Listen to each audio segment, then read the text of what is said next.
We believe through this podcast that we can convey the understanding and the knowledge from these experts in all these fields to allow them to collaborate and be a stronger partner with us to fight global terrorism. North Carolina Congressman Robert Pittenger joins us. He's chairman of the Congressional Task Force on Terrorism. The Honorable Robert Pittenger. Mr. Congressman, welcome to the program. It was the first major rewrite of this bill in over a decade, and frankly, it came through the House Financial Services Committee. My colleague Robert Pittenger of North Carolina was the real leader on it. Congressman, nice to have you here. You returned from a national security trip to the Middle East. Tell us more about your work there, sir. Hello, I'm Congressman Robert Pittenger. On June the 20th, we hosted our 14th Parliamentary Intelligence Security Forum in Paris at the French National Assembly.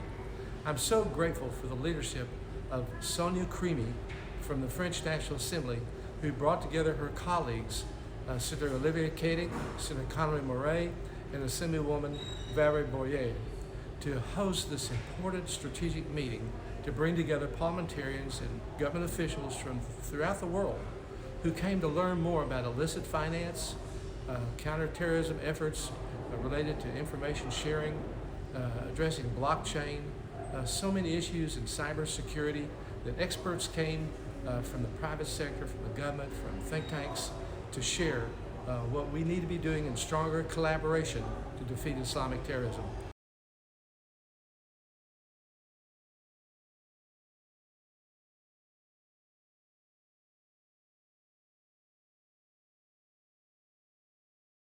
So take a look at some very brief comments, some summary remarks by those experts who came. I think you'll see why these meetings are so important and why we will continue to challenge and work with parliamentarians throughout the world that we can be stronger as we unite together to defeat Islamic terrorism. Thank you and God bless you. Hey, hello, Sonia from France, from Paris. We had a good meeting here in Paris for our forum. We had like around 30 people talking about issues around intelligence, about security, about their experience, but we have a private sector also. We have a private company as yesterday talking about their experience, how they can work with government, how they can work with public sector. We had a lot of different experience around these issues. We had a lot of people coming from 32 countries. We had 32 nationalities yesterday, Member of Parliament from Africa, Member of Parliament from United States, from the south of America, and from a lot of countries in Asia and in Europe. So we get really a good time in Paris. We have a different point of view, but doesn't important. The most important that we are talking about our security. We are talking about the security of people that we represent, and this is the most important. I talk all the time that we have to work on the 80% of things that we share, and we can also put the 20%. You know, when we talk about our security, we can put them outside the room for a moment to talk about our security. Thank you for coming to Paris, and see you for the next forum. So my name is Marc Hecker. I'm the Director of Publication of the French Institute of International Relations, IFRI.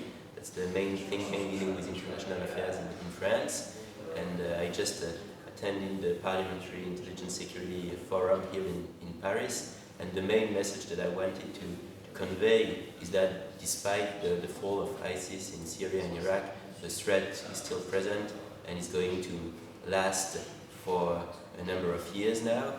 It's obvious because the ideology is still very much present, whether in certain war zones or even in countries, in certain neighborhoods in Western countries, but you can still also find the ideology online, in spite of all the efforts that have been undertaken to try and get rid of this ideology online. If you take a country like France, the threat is also going to last because we have already a number of terrorists who are present in the country, especially in jail. We're talking about 500 terrorists who are currently in French jails. 200 of them have already been sentenced, and among those 200, we already know that approximately 75% of them are going to be released before 2022, so very soon.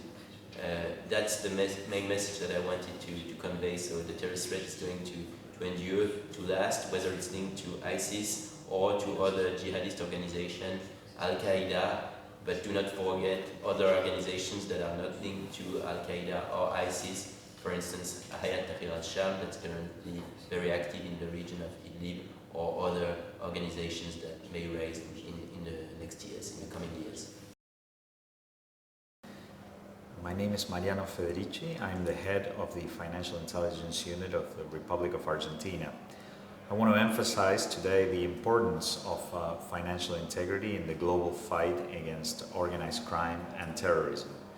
Financial intelligence units cooperate with the global effort by exchanging information on targets related with organized crime, predicate offenses to money laundering, and terrorism financing. This information allows financial intelligence units to make effective contributions to judicial investigations that may be ongoing, to initiate new investigations, and to also detect and disrupt terrorist flows and networks. Financial intelligence units are relatively new agencies when compared with the broader institutional architecture of countries. So they need to be strengthened, they need to be empowered. If you're a legislator or you're working close to legislators, I encourage you to look at the legislation that supports your financial intelligence unit and mechanisms, and to think of ways in which you could strengthen it. Make sure financial intelligence units in your countries comply with international norms and standards, but think beyond that as well. Think in ways you can make a real strong institution out of your financial intelligence unit.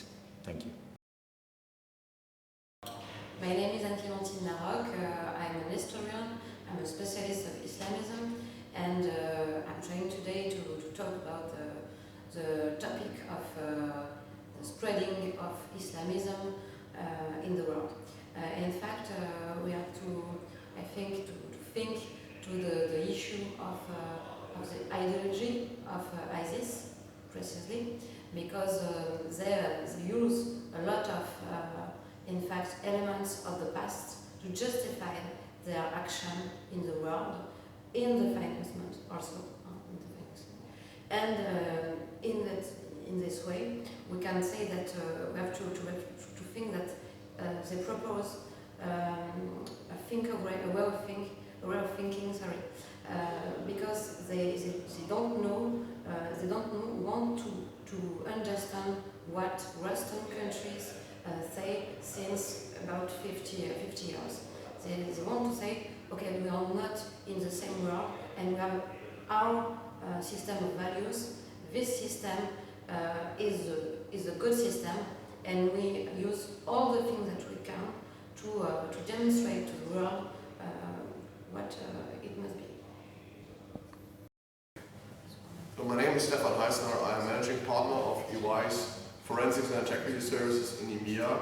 EY's purpose is building a better working world, and the Forensics and Integrity Services of EY are helping by also being engaged in the Parliamentary Intelligence and Security Forum here in Paris today. Our aim is really helping governments and also the private sector fighting against crime and also terrorist financing. We are doing this by investing heavily in our capabilities to help the private and the government sector.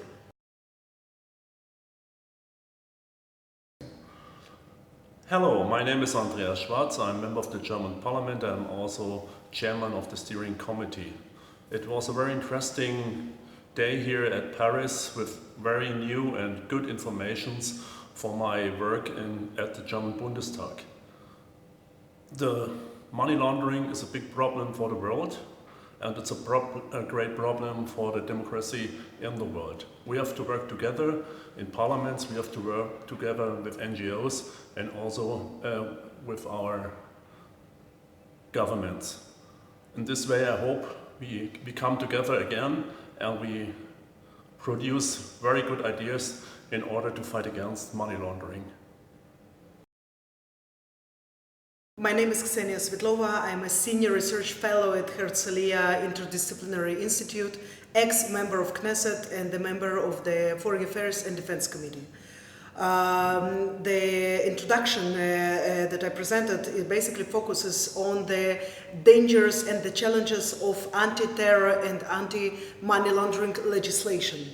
There are two case studies that I presented. One of them is, of course, the bill that was accepted in Israel in 2018 that allows the government to deduct from the tax money that should be transferred to the Palestinian Autonomy the sum that is spent by the PA as allowances and payments to the terrorists and their families. So we are talking about 2 million shekels roughly.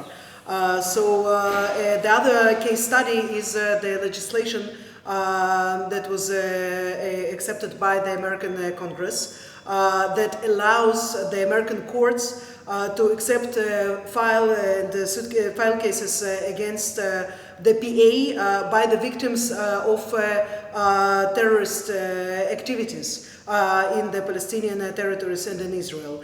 So the problem with both of these bills, that although they were designed to fight terror and fight the incitement against terror, their byproduct is the possible collapse of the Palestinian Autonomy that right now does not receive not the American aid, financial aid, and it also does not receive the taxpayer money that was supposed to get from Israel. We are talking about roughly 6 million shekel. Which comprises its budget. So the danger for Israel, of course, is, and also to the Palestinians, that Hamas influence will grow, that the security agencies that are now cooperating with the IDF and other Israeli security agencies, they will collapse or they will change side, to the side of the other organization that are ready to pay them and ready to use them. So I argue that we, as parliamentarians, the politicians have to be very, very careful when carving this legislation, because the intention is to do good, not to inflict harm, like in the case that we are right now that we are following. My name is Joël Garriot-Mailon. I'm a member of the Senate representing French people living abroad. I'm also a member of the Bureau of the Committee for Foreign Affairs and Defense, and I chair a committee on the civil dimension of security at the NATO Parliamentary Assembly. I was delighted to come to that conference this morning, which was organized by my very good friend, who is a member of the NATO Parliamentary Assembly, Sonia Krimi. I want to congratulate as well Robert Pittenger for this excellent initiative of getting parliamentarians from all over the world together to discuss all the issues relating to terrorism and mostly its financing. This is such an important issue. I myself have written several reports on terrorism for the NATO Parliamentary Assembly, and I am so convinced of the total necessity of working together. We've got to put all our brains together, we've got to exchange information, we've got to exchange ways of dealing with terrorism, we've got to exchange about our various experiences, and so anything we can do in that regard is excellent. And once more, Robert Pittenger has given some leadership in that issue, and he has led the way in getting parliamentarians together. And I regret I couldn't attend his forums earlier, although he invited me, but I'm so pleased to be here. This forum has been so far extremely interesting. There have been some very original ideas put forward, and so it has been a great asset to my work and the forthcoming work we'll have to do in bringing again parliamentarians together, which is what we do at the NATO Parliamentary Assembly, and obviously I want to help Robert Pittenger in his work in America and elsewhere on that subject.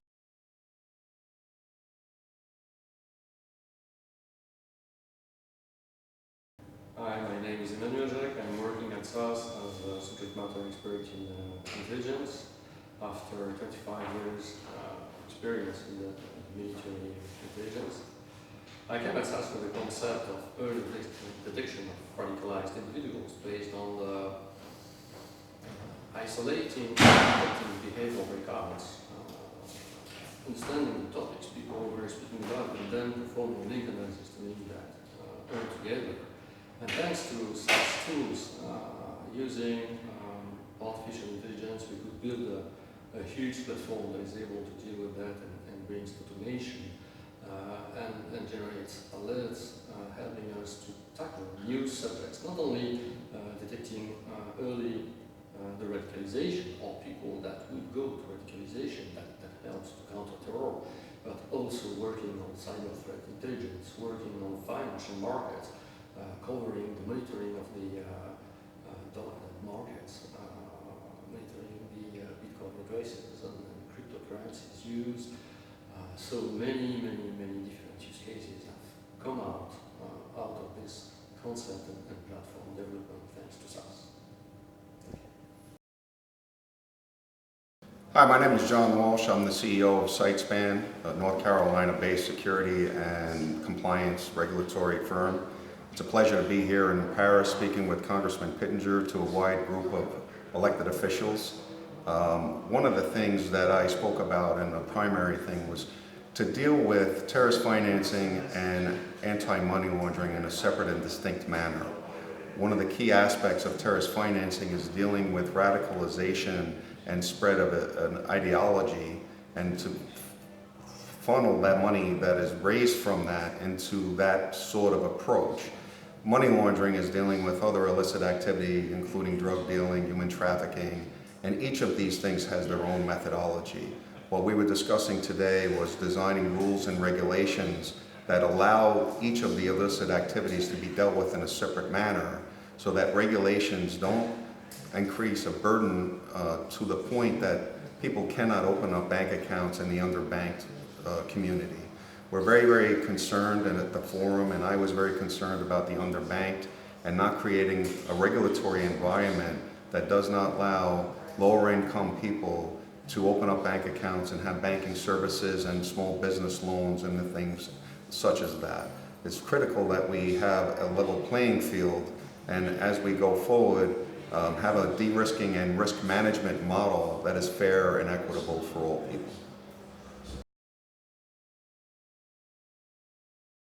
My name is Owen Kennedy. I'm Regional Head of Financial Crimes for Bank of America. In my presentation today, I focused on how we can increase effectiveness between the public and private sector in relation to combating financial crimes, particularly in relation to terrorist financing. I focused on quite a few what we call red flags, which are indicators that we can use to try to better identify at an early stage terrorist financing as and when it happens. I focus quite heavily on making the information more real-time and enabling banks to be able to use the information more effectively. And really what I was focusing on there was ensuring that there's better sharing of information between the public and private sectors. While a lot of the red flags that we have are very useful on their own, they can lead to a huge amount of false positives, because a lot of this activity can actually appear to be very normal. It's really only when we layer this information with information that we get from colleagues in law enforcement that we're able to really pinpoint terrorist activity and concerning activity before it happens. So my key message really is we can become a lot more effective when we collaborate and cooperate further. It's going to take a will for all parties, given the challenges that we face in relation to data protection and information sharing. But the closer we work together and the more we're able to share the information between each other, we can ensure that the tools we have available to us are used more effectively. Thank you. My name is Emanuele Ottolenghi, and I'm a senior member, a senior fellow at the Foundation for Defense of Democracies, where I work on documenting and tracking illicit finance networks in Latin America linked to Hezbollah and Iran. Today I spoke about how Hezbollah uses the tri-border area of Argentina, Brazil and Paraguay in order to engage in trade-based money laundering on behalf of criminal cartels and criminal syndicates in Latin America, thereby helping them move vast quantities of illicit goods, including cocaine, laundering their money, and in the process Hezbollah exacts a commission which then goes to finance terrorism. These networks rely on a variety of elements in order to succeed in their task, but critically in the tri-border area, which is an example of many other places in the world where these activities happen. Hezbollah has created a very pervasive infrastructure. It relies on supportive elements of the local Lebanese community to conduct illicit trade, and it benefits from a territory that is both very well developed for business and logistical infrastructure. The tri-border area counts on a vast tourist industry, a financial sector, and a metropolitan area of about 1 million people with 3 international airports and a network of roads.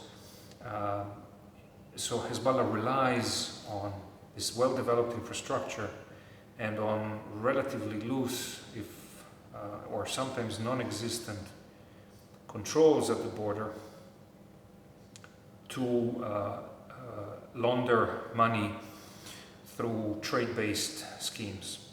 The Paraguayan side of the tri-border area is a vast free trade zone that is probably the 3rd largest world location for commodity retail trade. And in this part of the world, therefore, flow significant quantities of consumer goods that are sold at very steep discount prices. Some of these goods are counterfeited furthermore. And of course, these schemes serve the purpose of laundering illicit money from illegal activities. So the challenge for the international community is to target places like the TBA in order to disrupt the flow of goods. The size of these illicit operations is very significant. In the TBA, for example, according to Brazilian Federal Police estimates from 2017, the size of the illicit economy in the region approximates $18 billion US dollars every year. Now we have to understand that a significant part of that money eventually will go and fund terrorism at the other end of the world. Now people, when they think about terrorism, of course they tend to imagine the terror attacks themselves and the casualties and the destruction that they inflict upon innocent victims. But what is important to understand and to explain is that terrorists, insofar as there are non-state actors, need a vast network of support to put together a complex operation and carry it out.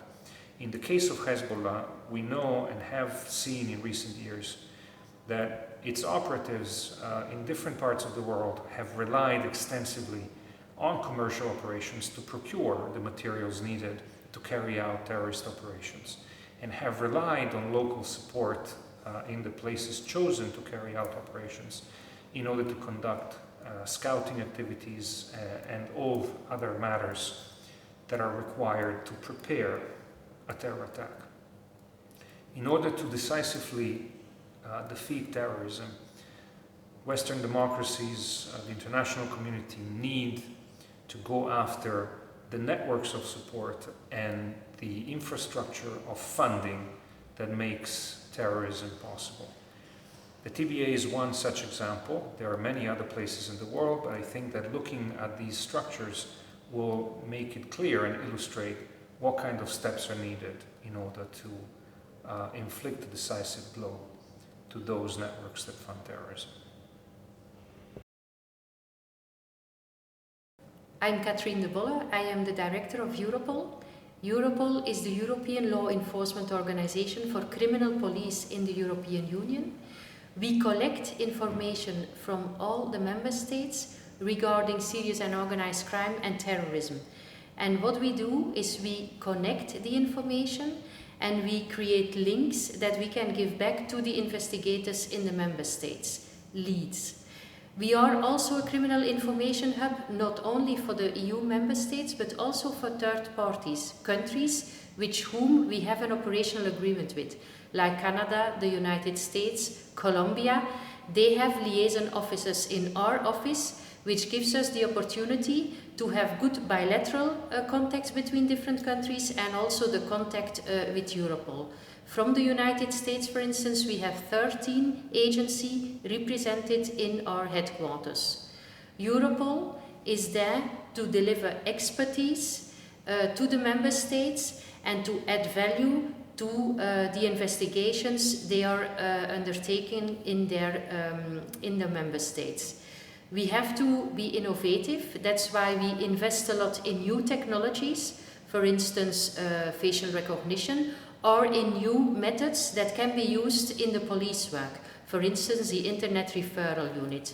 How do we see the future? We develop the agency together with the chiefs of police in the European Union. We reflect on the future. We want to be more proactive in our approach. The challenges for us are the information exchange from third countries, the cooperation with the third parties, cybercrime, of course, and also in the case of terrorism, we still are facing a threat towards the European Union, and we have to work together, closely together, also with the intelligence community to tackle this threat and to find answers to disrupt terrorist plots in the Union.